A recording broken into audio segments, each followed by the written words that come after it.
बिस्मिल्लाहिर्रहमानिर्रहीम। नाज़रीन, मैं हूं जावेद बलोच और उम्मीद है आप लोग खैरियत से होंगे। इलेक्शन जो करीब आ रहे हैं, सियासी जोड़ तोड़ जो है वो अरूज पर पहुंच चुका है। तहरीक इंसाफ हो, पीपल्स पार्टी हो, मुस्लिम लीग नून हो, हर कोई जमात जो है वो अपने अपने नजरिया पेश कर रही है, अपना बयानियाँ पेश कर रही है। नून लीग के कायद जो है वो बड़ा सियासी इत्तेहाद बनाने जा रहे हैं, लेकिन इसके साथ साथ जो है वो ग्राउंड रियलिटीज कुछ और कह रही हैं। बिलावल भुट्टो जरदारी जो है मुसलसल तनकीद का निशाना बना रहे हैं मुस्लिम लीग नून के कायद नवाज शरीफ को, और उनका ये कहना है कि 70 साल बुजुर्ग की बजाय नौजवान क़यादत को जो है मौका मिलना चाहिए।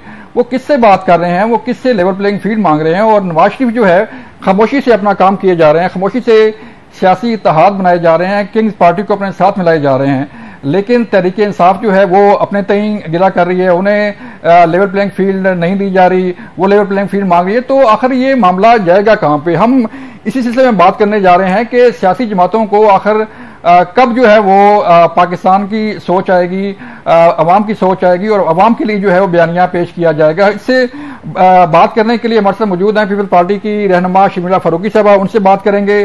सीनियर तजियाकार, सीनियर सहाफ़ी आमिर लियास राना साहब हमारे साथ होंगे, उनसे बात करेंगे। और तहरीक इंसाफ के चेयरमैन के वकील नईम हैदर पंजोथा भी हमारे साथ होंगे, उनसे हम बात करेंगे कि तहरीक इंसाफ कहाँ खड़ी है। आमिर साहब, एक तरफ तो सियासी इत्तेहाद बन रहे हैं और दूसरी तरफ बिलावल भुट्टो जरदारी जो है वो लेवल प्लेइंग फील्ड को भी मांगते हैं। कभी वो तनकीद का निशाना बनाते हैं नवाज शरीफ को, और कभी कहते हैं कि 70 साल बुजुर्ग जो है वो उनको खुद आना चाहिए, वोट लेके आना चाहिए। ये क्या हो रहा है सर? सियासत किस तरफ जा रही है? देखें, मुझे नहीं पता कि ये आप और हम क्यों नहीं समझ रहे कि बिलावल भुट्टो जरदारी का मुखातिब तो एस्टेब्लिशमेंट है। लेवल प्लेइंग फील्ड वो कहते हैं मुस्लिम लीग नून दे, साथ उन्हें लाडला कहते हैं, कभी महंगाई लीग कहते हैं, और 16 महीने जिसकी वजह से वो महंगाई लीग बनी उसके वो वजीर खारजा थे, और उसी वजीर आजम को वो कहते थे कि कराची को शहबाज सबीट चाहिए, और उनकी मौजूदगी में कहते थे कि हमें अभी तक जहां पे यानी 15 साल से उनका इक्तदार मुसलसल जारी है बगैर किसी ब्रेक के, कि मेरे घर पे भी टैंकर के जरिए पानी आता है। तो ये वो किससे सवाल कर रहे हैं? अब ये मेरे और आपका तो सवाल नहीं है कि सिंध के अंदर अगर उनके अपने बिलावल हाउस में पानी पाइपलाइन से नहीं आ रहा तो वो कसूर किसका है, मेरा है या आपका है? वो लेवल प्लेइंग फील्ड किससे मांग रहे हैं? नून लीग से। तो एस्टेब्लिशमेंट की बात हो रही है ना, लेवल प्लेइंग फील्ड तो मांगी उन्हीं से जाती है। लेकिन ना, इमरान खान का मुखातिब जो है वो सियासतदान कभी नहीं रहे, वो सीधी बात एस्टेब्लिशमेंट से करते हैं। हम और आप कहते हैं कि आपको सब बातें सियासतदानों से करनी होंगी, एस्टेब्लिशमेंट के साथ आपकी कुट्टी चल रही है, तो आपसे उनकी बात नहीं हो रही, वो नहीं मान रहे, वो नहीं सुन रहे, तो आप बात करें सियासतदानों से। बिलावल भुट्टो नाम नून लीग कर लेते हैं, सुना एस्टेब्लिशमेंट को रहे हैं, लेकिन जब कल से उनके वालिद ग्रामी मोहतरम आसिफ अली जरदारी साहब का बयान आया है कि उन्हें इलेक्शन कमीशन पे न सिर्फ एतमाद है बल्कि शफाफ इलेक्शन के लिए एतमाद है, तो लेवल प्लेइंग फील्ड वो किसको कहते हैं? तो अब इनको वजाहत उनको खुद देनी पड़ेगी। वो लाहौर के जलसे में जो उनका आज था, जयालों से खिताब था, वर्कर्स के साथ था, उसमें कोई प्रॉपर जवाब नहीं आया, क्योंकि ये 70 साल वाली बात हजम नहीं होती अगर वो अपने पार्टी के साबिक जो खुद मुल्क के सदर रहे आसिफ अली जरदारी साहब, उनकी रिटायरमेंट का कोई लेटर ना दिखा देते कि जी देखे मैंने अपने घर से आगाज कर दिया और अब मैं चाहूंगा कि नवाज शरीफ, इमरान खान, ये सारे बुजुर्ग जो हैं ये सारे अपने अपने घरों को जाएं और नई पौध को आगे आने दें और सब लोगों को रास्ता दें। बिल्कुल, तो ये बड़ा अच्छा नुक्ता आपने नहीं हो रहा। आपका बड़ा अच्छा नुक्ता है सर, आपका बड़ा अच्छा नुक्ता है। मैं मैम शर्मिला फारूकी से बात करना चाहूंगा। शर्मिला फारूकी साहबा, आमिर साहब जैसे कह रहे हैं कि बात तो घर से शुरू होनी चाहिए। आसिफ अली जरदारी साहब जो है वो इलेक्शन कमीशन की तारीफ कर रहे हैं, उन्हें इलेक्शन शफाफ नजर आ रहे हैं, तो बिलावल भुट्टो जरदारी क्यों इतना आगे जा रहे हैं? एक तरफ तो जरदारी साहब माहौल को ठंडा करने की कोशिश कर रहे हैं और बिलावल साहब जो है वो तीर पे तीर चलाए जा रहे हैं। देखिए, आसिफ अली जरदारी साहब और पीपल्स पार्टी उनको इस बात पे यकीन है, और हमारी ख्वाहिश भी यही है कि इलेक्शन कमीशन ऑफ पाकिस्तान वो तमाम मराहिल को तय करते हुए जो कि बहुत ज़रूरी हैं एक फ्री एंड फेयर इलेक्शंस को करवाने में, फ्री एंड फेयर, शफाफ और मुनसिफाना और आज़ादाना इलेक्शन इस मुल्क में करवाएगा 8 फरवरी को।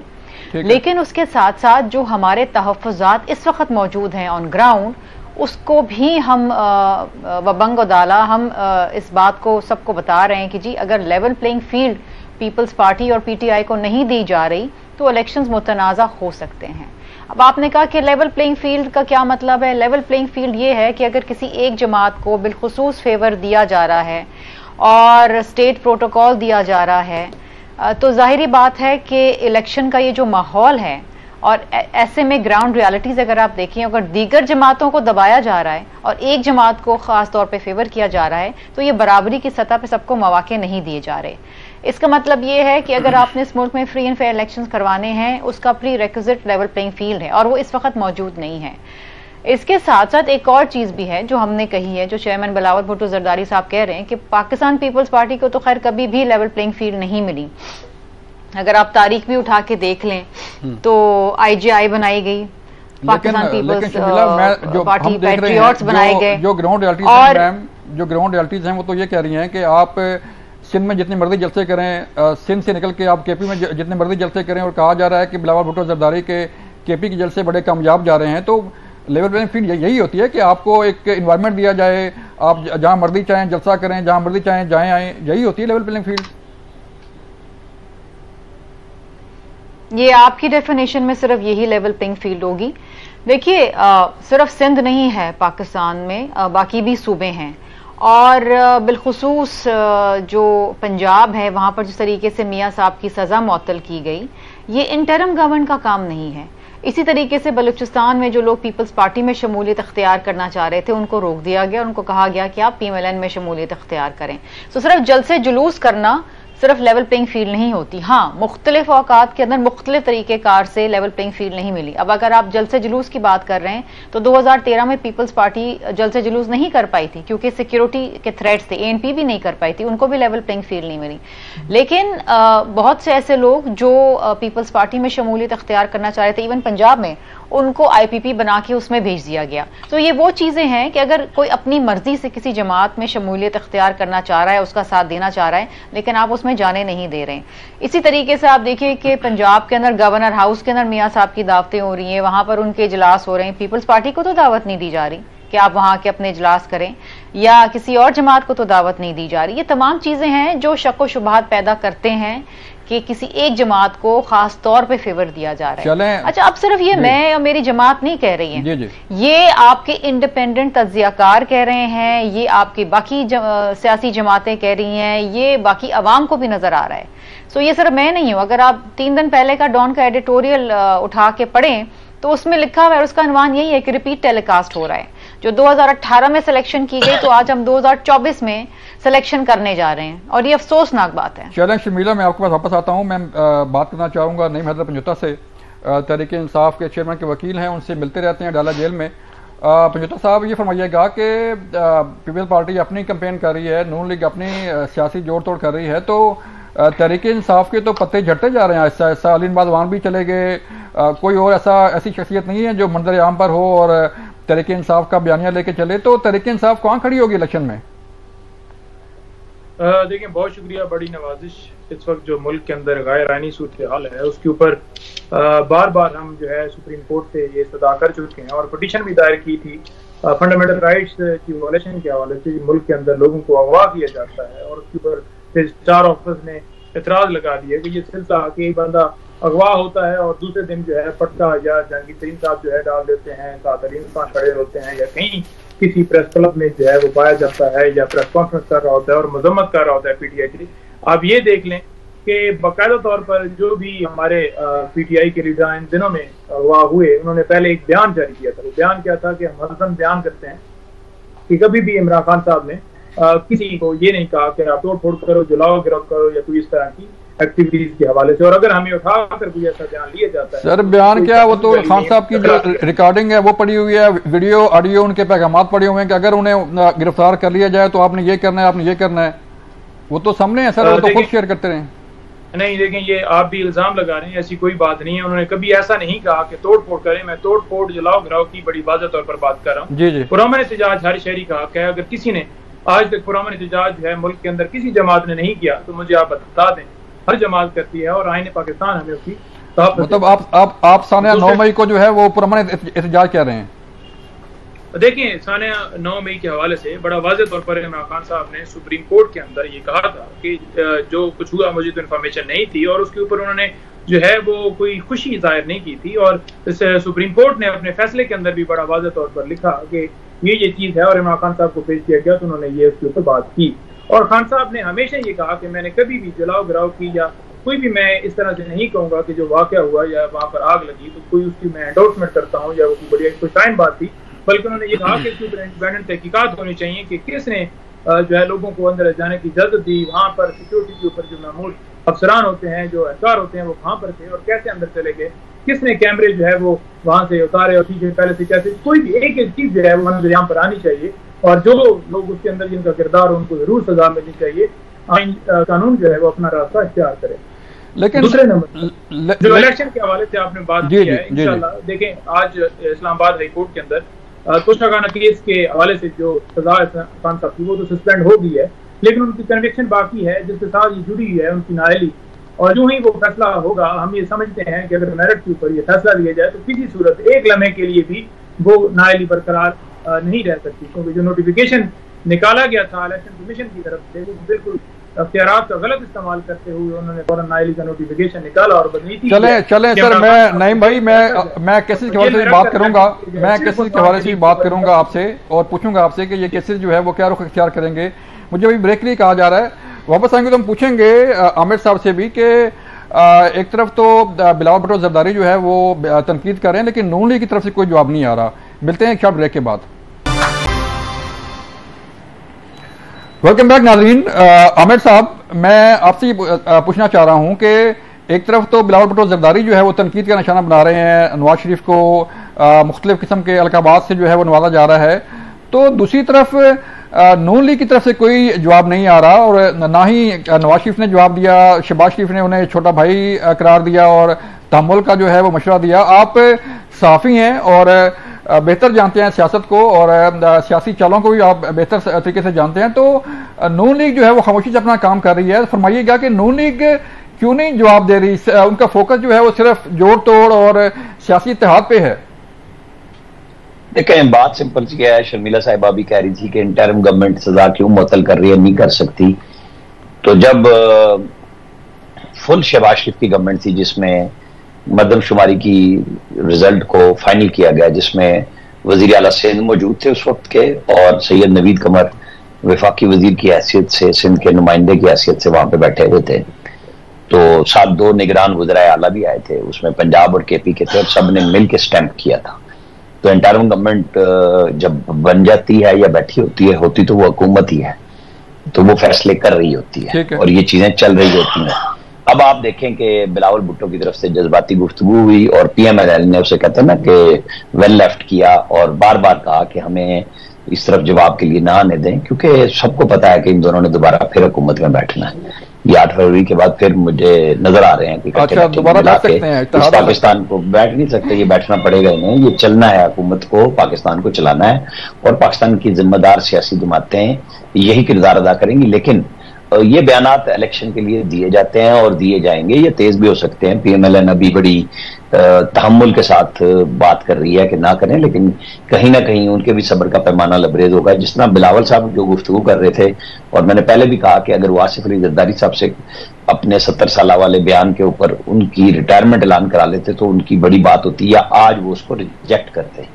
ये क्या है कि मैं लेवल प्लेइंग फील्ड मांग रहा हूं, जो शर्मिला फारूकी साहिबा ने जो उन्होंने के क्वेश्चन उठाए जो उनकी नजर में बिल्कुल बजा हैं, तो फिर ये शफाफ इलेक्शन जरदारी साहब को कैसे नजर आ गए? ये तो पीपल्स पार्टी को आपस में तय करना है ना। तो सियासी जमातों का रवैया बहुत तेज भी रहा है, तो मतलब पीपल्स पार्टी और नून लीग की तो मशहूर लड़ाइयां रही हैं, लेकिन उसके बाद मिसाक जमहूरियत हुआ, फिर लड़ाइयां हुई, फिर ये 2 हुकूमतों में इकट्ठे रह चुके हुए हैं और फकीदुल मिसाल थी ये आखिरी 16 महीने की हुकूमत, जिसमें दोनों तरफ से एक दूसरे की मेहनतों का एतराफ किया गया था, कोई शुबा हुआ और यही मेहनत जो है वो बिलावल साहब कह रहे हैं कि ये हम तो उनका हिस्सा थे लेकिन सारा काम नून लीग ने किया। हालांकि PDM में जो है वो सारी जमातें शामिल थी और सारा मलबा जो है वो नून लीग पर डाला जा रहा है।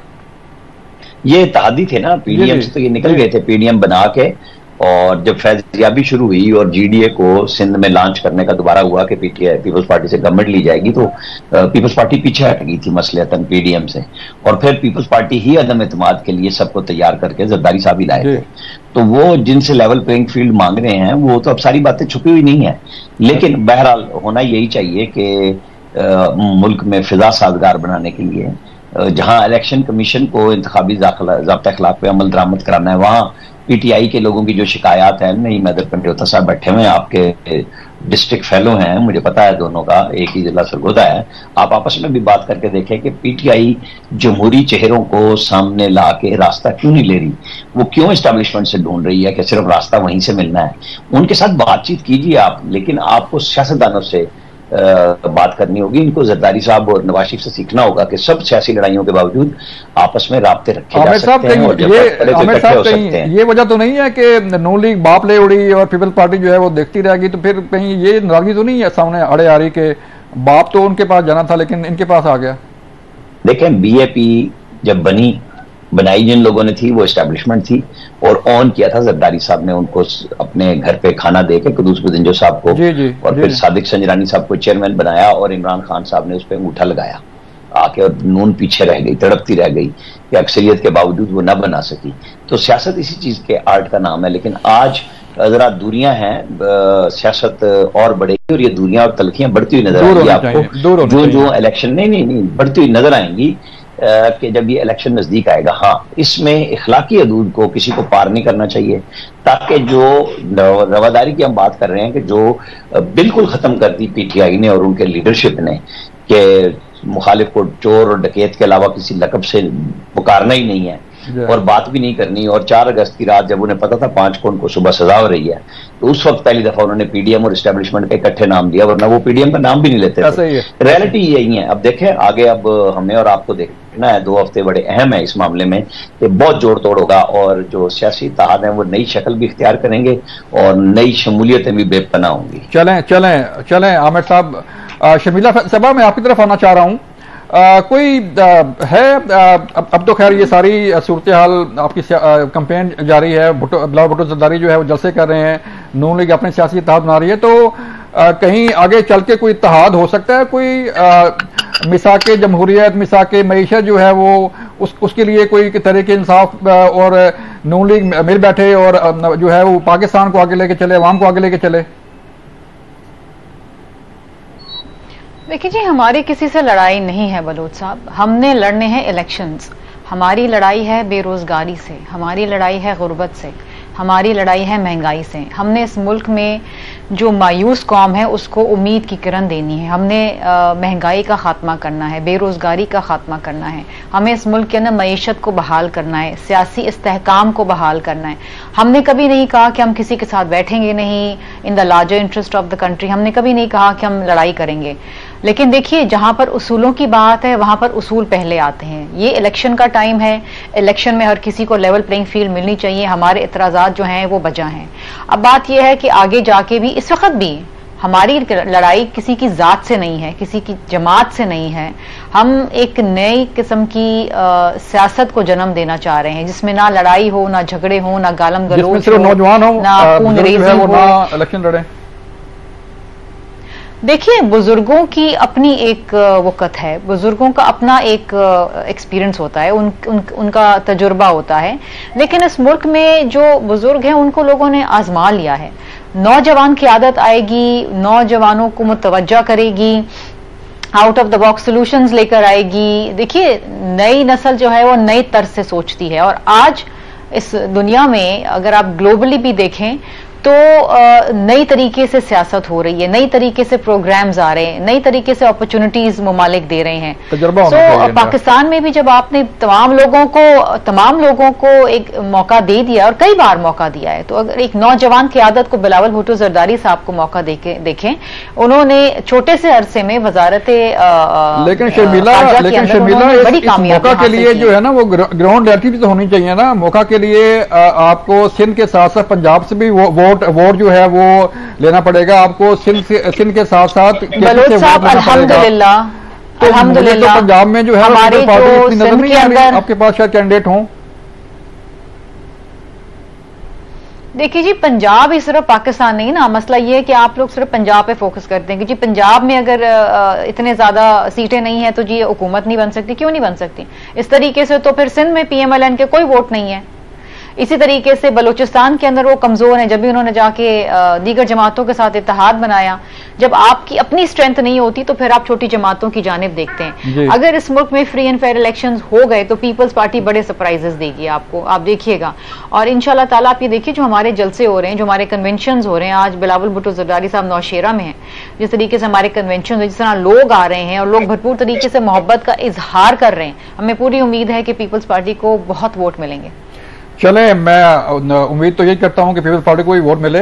नईम साहब, मैं आपकी तरफ आना चाह रहा हूं। जो आप इलेक्शन कमीशन के पास गए थे लेवल प्लेइंग फील्ड के लिए और आपने कुछ तहफ़्फ़ुज़ात का इजहार किया था, तो इलेक्शन कमीशन ने कोई जवाब दिया आपको, तसल्ली दी कोई आपको कि ग्राउंड पड़ा है, खेलें जितना मर्जी खेलें, क्या कोई बात हुई कोई? बहुत शुक्रिया। देखिए, गुजारिश ये है कि किसी को इलेक्शन कमीशन के पास जाने की जरूरत नहीं होनी चाहिए, क्योंकि इलेक्शन का कमीशन का काम है कि फ्री एंड फेयर इलेक्शन जो है वो मुल्क के अंदर करवाना, और उसके अंदर ये सारी चीजें शामिल हैं कि कैंपेन के ऊपर किसी के ऊपर पाबंदी नहीं होनी चाहिए, किसी के ऊपर झंडे के ऊपर पाबंदी नहीं होनी चाहिए, किसी के जो जलसे के अंदर जो है वो जाकर पुलिस जो है जाकर छापे मार कर लोगों को अगवा न करे। और ये सारा प्रोसेस जो है इलेक्शन कमीशन के अंदर जो किया जा रहा है, इलेक्शन करवाने के अंदर जो किया जा रहा है, इसको जो है वो खुद बंद करना चाहिए। लेकिन पाकिस्तान तहरीक इंसाफ इलेक्शन कमीशन से जाकर ये मुतालबा किया कि ये चीजें हैं और अपना सारा जो है वो उनके सामने गुजारिशात रखी, चार्टर ऑफ डिमांड जो है रखी। लेकिन उसके ऊपर हुआ क्या, उन्होंने कहा कि ठीक है इंशाल्लाह ऐसा ही होगा, लेकिन अमली तौर पर ऐसा नहीं हो रहा। आज हम देख रहे हैं कि हमारे एक कुलीग हैं हमदार अजीम पाक साहब, उन्होंने इसी तरह से इजाजत ली और उनके जो है जलसे के लिए उन्होंने एक टाइम मुख्तस किया और उन्हें फौरन उठा लिया गया। उठाकर उनके भाई, उनके बेटे को और उनके जो है वो दीगर और अहले खाना को भी उन्होंने गिरफ्तार कर लिया। गिरफ्तार करके दहशतगर्दी की दफात जो है 9 मई वाले मुकदमात में उन्हें नामजद कर दिया गया। आज कपड़ा डाल के एक सीनियर एडवोकेट है हमारे, उनको लाया जा रहा है। कसूर क्या है कि उन्होंने जलसे की इजाजत क्यों मांगी है? तो इसे लेवल प्लेइंग फील्ड आप रखते हैं। इलेक्शन कमीशन का क्या यहाँ पर आपके पास कितने कैंडिडेट कितने हैं सर? देखे ना, कोई जो नजर आ रहा है ग्राउंड पे वो तो तहरीक इंसाफ के सारे लोग उसे छोड़ गए हैं। अली नवाज अवान जो इस्लामाबाद से थे आपके जो है वो भी जो है चले गए हैं इस्तेकाम पाकिस्तान पार्टी में। तो पीछे रह कौन गया है? कौन इलेक्शन लड़ेगा और तहरीक इंसाफ का कौन साथ देगा या कम से कम टिकट कौन लेगा? देखिए, अगर टिकट्स की बात हो तो पंजाब के अंदर जो है आप अगर लाहौर ही लगा लें, लाहौर में ज्यादा से ज्यादा 5 या 6 MP जिनको ये टिकट होल्डर थे वो उन्होंने जो है वो छोड़ा है। और वो भी छोड़ा कैसे है? छुड़वाया गया है। एक होता है कि अपनी मर्जी से जाना, एक होता है कि आप किसी को अगवा कर दें, एक होता है कि आप किसी के ऊपर मुकदमा दर्ज करते हैं और उस तरह से उसको इतना यरगमाल बनाया जाता है कि वो कहे कि जी ठीक है जी मैं बिल्कुल मजम्मत करता हूं और मैं IPP ज्वाइन करता हूं, तो तब मेरे मुकदमात भी ठीक हो जाएंगे, मेरे ऊपर 9 मई वाला मुकदमा भी ठीक हो जाएगा, बाकी मुकदमात भी ठीक है, मेरी प्रॉपर्टी भी क्लियर है, सारा कुछ क्लियर है। एक तरफ तो ये है। लेकिन अगर कैंडिडेट की ओवरऑल बात की जाए तो कोई ऐसा नहीं है कि पाकिस्तान तहरीक इंसाफ के जो जितने भी टिकट होल्डर थे वो सारे ही छोड़ गए, बल्कि एक परसेंटेज है जिसकी हद तक उन्होंने लातलकी का ऐलान किया है, वो भी अगवा के बाद। और इस तरह अगर MNAs के जितने भी हमारे उम्मीदवार होंगे तो उसका भी अगर अंदाजा लगाया जाए तो वो खान साहब ने टिकट अनाउंस नहीं किए थे, लेकिन जो गए हैं वो 30 होंगे या 40 होंगे या 50 होंगे, उससे ज्यादा नहीं। चले देखते हैं सर कितने लोग जो है वो कितने लोग मैदान में आते हैं, कितने लोग तहरीक इंसाफ के टिकट पर इलेक्शन लड़ते हैं, देखते हैं। मुझे ब्रेक के लिए कहा जा रहा है, मिलते हैं शॉर्ट ब्रेक के बाद। वेलकम बैक नाज़रीन। बात हो रही थी कि जो सियासी इत्तेहाद बन रहे हैं और जो ग्राउंड रियलिटीज हैं वो क्या कह रही हैं। आमिर साहब, मैं आपसे पूछना चाह रहा हूं कि जो नून लीग के कायद हैं नवाज शरीफ, वो अपने जोड़ तोड़ में मसरूफ हैं, सियासी इत्तेहाद जो है बनाए जा रहे हैं। तो ये किंग्स पार्टी जो छोटी जमातें हैं लाइक MQM उनके साथ मिल गई, BAP उनके साथ मिल गई और बाकी भी जमातें शायद उनके साथ मिल जाएं, तो 172 का नंबर जो है वो पूरा कर पाएंगे मियां साहब? देखिए, वो जो अभी बात हो रही थी ना कि जी गैर जानिबदाराना होना चाहिए और सब कुछ होना चाहिए, आपको बताऊं कि जब 9 मई हो गया ना, जो नईम हैदर पंजोथा साहब बात कर रहे थे कि हमारे लोगों को रास्ता नहीं मिल रहा, तो देखिए जिन लोगों से आपने लड़ाई लड़ी और जिन स्टेट की अलामतों के ऊपर आपके लोगों ने हमला किया, जिसको आप लोग कह रहे हैं कि गैर जानिबदाराना तहकीकात होनी चाहिए, तो 2 प्रेस रिलीजें आप अपने जहन में रखें, कोर कमांडर्स की प्रेस रिलीज जो इसके ऊपर थी 9 मई पे, और एक फार्मेशन कमांडर्स की, जिसमें उन्होंने कहा कि तमाम सबूत और शवाहिद की मौजूदगी में हम ये बात कर रहे हैं।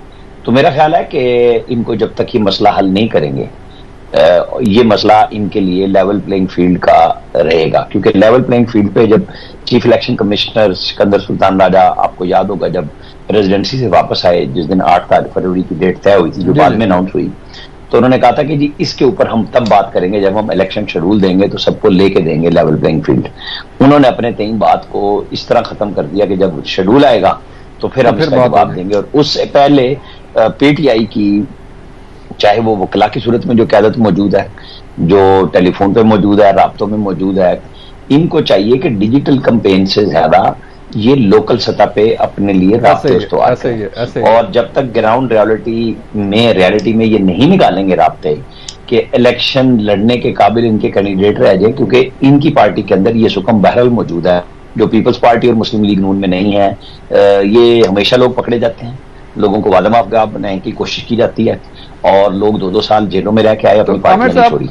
लेकिन ये अनोखी पार्टी है, जिस तरीके से ये हाइब्रिड सिस्टम से आई थी उसी तरह ये वापसी की तरफ जा रही है। कहीं आईपीपी निकल आई, कहीं पार्लियामेंटेरियन निकल आई। तो आमिर साहब मुझे बताइएगा कि नूनी कहाँ किस तरफ जा रही है? कोई कंपेन नजर नहीं आ रही। पहले तो मैं ये था कि मियां साहब आएंगे और छा जाएंगे और मुख्तलिफ जलसे होंगे, और लेकिन 21 अक्टूबर के बाद उनकी कोई अपीयरेंस जो है वो नजर नहीं आई, सिर्फ जोर तौर पर ही लगे हुए हैं। आपका ख्याल है कि 21 अक्टूबर का जलसा कोई छू मंतर था या उनकी पूरी तंजीमों का पूरा जोर था? हर तरफ से उनके कैंडिडेट्स लोग लेके आए थे।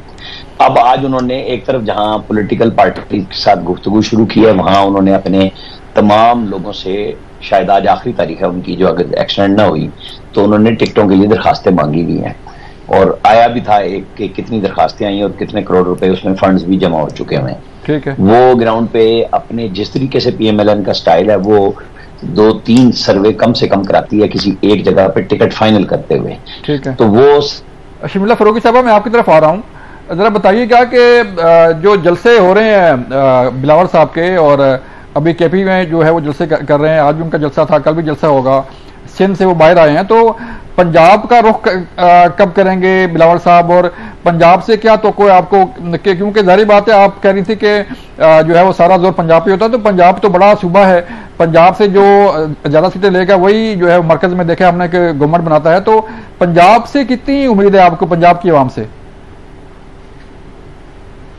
देखिए जी, बिल्कुल हम पंजाब का रुख भी करेंगे। अभी तो हम इंतजार कर रहे हैं कि इलेक्शन का शेड्यूल अनाउंस हो तो हम अपने सियासी सरगर्मियों को मजीद तेज़ करें। अभी इंशाल्लाह केपीके के अंदर हमारे जलसे, आज हमारा कन्वेंशन था नौशेरा में, फिर हम बलूचिस्तान का रुख कर रहे हैं। 30 नवंबर को हमारा बलूचिस्तान में बहुत बड़ा जलसा है। उसके बाद इंशाल्लाह इलेक्शन का शेड्यूल अनाउंस होगा तो फिर हम पंजाब का भी रुख करेंगे। देखिए, पीपल्स पार्टी जो है, जो बेनज़ीर भुट्टो शहीद साहिबा थी, उनको कहा जाता था कि वो चारों सूबों की जंजीर हैं। वो इसलिए कहा जाता था कि पाकिस्तान के हर सूबे में उनका वालेहाना इस्तकबाल होता था, उनसे वालेहाना लोग मोहब्बत करते थे, उनका इंतज़ार करते थे, और इसीलिए वो वतन भी वापस आए इस मुल्क में जमहूरियत को बहाल करने के लिए, और अपनी जान का नजराना दिया। ठीक है। बात यह है कि हम किंग्स पार्टी नहीं है कि हम ये कह दें कि जी हम 2/3 अक्सरियत से जीत जाएंगे। हमने किसी के साथ डील नहीं करी है। हम अपनी स्ट्रेंथ के ऊपर इलेक्शंस में जा रहे हैं। मैं ये कहूं कि जी हम 50 सीटें लेंगे या 20 सीटें लेंगे या 15 सीटें लेंगे या 100 सीटें लेंगे, ये मुनासिब नहीं होगा। अगेन ये तो प्री पोल रिगिंग के जिम्रे में आ जाता है। हम इंशाल्लाह ताला बहुत सीटें ले जाएंगे, और इंशाल्लाह ताला हमें पूरी उम्मीद है कि अगर इस मुल्क में आज़ादाना, मुनसिफाना और शफाफ इलेक्शंस हो गए तो पीपल्स पार्टी अगली हुकूमत बनाएगी। तो कहीं कोई इत्तेहाद हो रहा है किसी सियासी जमात के साथ, आपका राब्ता है? जैसे अब तो खैर तहरीक इंसाफ ही शायद वाहिद जमात है कि जो पीपल्स पार्टी के साथ मिल जाए, तो कहीं कोई तहरीक इंसाफ से या किसी पार्टी से कोई सियासी इत्तेहाद का भी है इम्कान? नहीं जी, पीपल्स पार्टी अपनी स्ट्रेंथ पर इलेक्शन लड़ेगी। आगे जाके हो सकता है कि किसी के साथ कहीं पर सीट एडजस्टमेंट्स हो, लेकिन अभी इसका कोई फैसला नहीं हुआ। ये फैसले होते हैं सीईसी के लेवल पे, सेंट्रल एग्जीक्यूटिव कमेटी पे, जहां पर हमारे लीडरशिप बैठती है, हमारे चारों सूबों से नुमाइंदगान बैठते हैं, उसमें फैसला होता है। ये कोई वन मैन शो नहीं चलता पीपल्स पार्टी में जो दीगर जमातों में चल रहा होता है। तो बयानियां क्या लेके आ रहे हैं? बिलावल साहब तो सिर्फ तनकीद पे तनकीद किए जा रहे हैं, कुछ जो है वो होप नहीं दे रहे, कोई प्लान नहीं दे रहे पब्लिक को कि हम अगर गवर्नमेंट आती है पीपल्स पार्टी की तो क्या प्लान क्या लेंगे? आपका सबसे बड़ा नारा जो है वो आज भी उन्होंने लगाया रोटी कपड़ा मकान का, तो रोटी कपड़ा और मकान जो है वो कैसे मिलेगा आवाम को? देखिए जी, ये सबसे बड़ा नारा ये हमेशा रहेगा, ये नारा, क्योंकि हमेशा से रोटी कपड़ा मकान की जरूरत रहेगी। इस मुल्क की जिस तरीके से आबादी भी बढ़ती चली जा रही है, फिर दुनिया भर में और फिर पाकिस्तान में बिलखुसूस महंगाई बढ़ती जा रही है, तो ये वक्त की जरूरत है। हमारे जो अब इंशाल्लाह ताला जब हम अपने मैनिफेस्टो सामने लेकर आएंगे तो हमारे पास यूथ के लिए बड़े जबरदस्त प्रोग्राम्स हैं, किसानों के लिए हारी कार्ड्स हम लेकर आ रहे हैं, और हमारी कोशिश है कि हम ऐसे प्रोग्राम लेकर आए जहां पर एक घरेलू आमदनी जो है वो दुगनी हो जाए, क्योंकि इस वक्त लोगों का गुजर बसर जो है वो बहुत मुश्किल हो गया है। जो हम कहते थे ना कि एक वक्त की रोटी, आज वो एक वक्त की रोटी भी लोगों को मुयस्सर नहीं है। लोग बिजली का बिल नहीं दे पा रहे, गैस का बिल नहीं दे पा रहे, बच्चों को स्कूल नहीं भेज पा रहे हैं। ये बहुत बहुत ही चैलेंजिंग मसाइल हैं, और हम ये समझते हैं कि आइंदा आने वाले दिनों में भी, चाहे इलेक्शंस कोई भी जीते, अकेले किसी भी जमात का इस मुल्क को सियासी और मुआशी बहरान से निकालना नामुमकिन है। आपको सबको साथ लेके चलना पड़ेगा, और पीपल्स पार्टी हमेशा से कंसेंसस की बात कर रही है, आइंदा भी करेगी, होना चाहिए। नईम भाई, मैं आपकी तरफ आ रहा हूँ। नईम साहब, अभी कल ही जो है वो एक जुल्फी बुखारी का बड़ा धुआंधार इंटरव्यू सामने आया है, और उन्होंने पार्टी पॉलिसी को भी तनकीद का निशाना बनाया है, तो क्या होने जा रहा है? क्योंकि ऐसा ऐसा जहां लोग छोड़ रहे हैं वहां जो है वो अंदर से ही बातें हो रही हैं कि फलां जो है वो आर्मी चीफ बनना चाह रहे थे, और फलां जो है वो ये तो कहां पे खड़ी है तहरीक इंसाफ? देखिए, बहुत शुक्रिया, बड़ी नवाजिश। बात यह है कि तहरीक इंसाफ की पोजीशन यह है कि अमजद अली खान साहब हमारे MNA साहब का मियां वाली से अभी उन्होंने दहशतगर्दी दहशतगर्दी अदालत में खुद को जो है वो सरेंडर किया है, और उन्होंने ये कहा है कि बजाय ये कि मुझे अगवा किया जाए तो मैं खुद को क्यों ना पेश कर दूं। और इसी तरह से जो PTI के लीडरान है उनको उठाया जा रहा है, ये सिलसिला बंद नहीं हो रहा। आप पॉलिसी देखें, जुल्फी बुखारी ने जो बात की है, उनकी अपनी राय हो सकती है, हर बंदे की अपनी ओपिनियन हो सकती है। उस ओपिनियन को जो है वो देखा जाए कि वो सारे शख्स की अपनी इंडिविजुअल कैपेसिटी में है कि क्या वो किस तरह से बात कर रहे हैं। मेरा ख्याल में उन्होंने इस हद तक बात की है कि जो है वो किसी भी शख्सी तौर पर नहीं, बल्कि प्राइम मिनिस्टर और एक ऑफिस का जो है वो कैलिब्रेशन होनी चाहिए, और इस तरह की उन्होंने बात की है। लेकिन राणा साहब की जो बात है उसके अंदर मैं जरूर ऐड करना चाहूंगा कि जो उन्होंने कहा है प्रेस रिलीज के हवाले से, तो मेरी ये गुजारिश है कि जब खान साहब को वहां पर JT के सामने पेश हुए लाहौर में, तो बड़ा उनसे सवाल किए गए और इसी तरह की बातें की गई कि हमारे पास एविडेंस है। तो खान साहब ने बड़ा कहा कि मुझे एविडेंस दी जाए, मुझे बताया जाए और बिल्कुल पता तो चले। तो एविडेंस मेरा ख्याल में आज तक ना किसी जगह के ऊपर इस तरह से आई हैं, इलेक्ट्रॉनिक मीडिया के ऊपर या किसी जगह के ऊपर हमें दी गई हैं। तो एविडेंस दी जाए, जो भी जिसमें जिसका जो किरदार होगा, फिर उसको हिसाब से कोर्ट ऑफ लॉ जो है वो देखेगी। लेकिन ये अगवा करके और जबरदस्ती से लोगों के बयान दिलवा कर इसको मजबूत नहीं किया जा सकता, कानूनी तौर पर भी, अखलाकी तौर पर भी और इंसानी तौर पर। नईम साहब, मैं बतौर वकील आपसे एक राय चाह रहा हूं कि जो नवाज शरीफ के केसेस हैं, एवन फील्ड और अजीजिया में जो सजाएं उनको हुई हैं, उनकी अपील जो है बहाल हुई थी, तो क्या लगता है कब तक उन्हें जो है वो ये केसेस अपना वो निपटा पाएंगे, और कब तक इनका ये फैसला जो है वो हो सकता है ताकि वो इलेक्शन में हिस्सा ले सकें? देखिए, नवाज शरीफ साहब के लिए अगर देखा जाए तो कानूनी तौर पर तो बिल्कुल 1% भी उनको इस तरह से प्रोटेक्टिव बेल भी नहीं मिल सकती थी, और वो जिस तरह से आकर उनके वारंट भी कैंसिल होकर सारी चीजें देखें। और दूसरी तरफ अगर देखा जाए कि उनका क्या बनेगा, तो उनके लिए बड़ी ठंडी हवाएं चल रही हैं, गर्म हवाएं। बाकी पूरे पाकिस्तान जो इस वक्त झुलस रहा है, डाला गया है, और एक तरफ जो है आप देख लें कि एक छोटा चोर जो कि एक मोटरसाइकिल की चोरी है, छोटी मोटी करता है।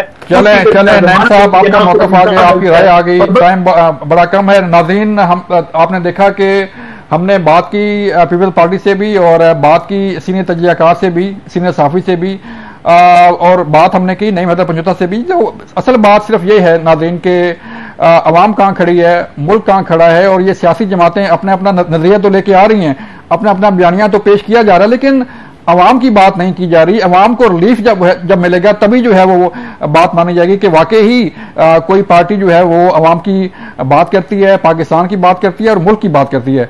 हमें दीजिए इजाजत, अपना ख्याल रखिएगा, अल्लाह हाफिज।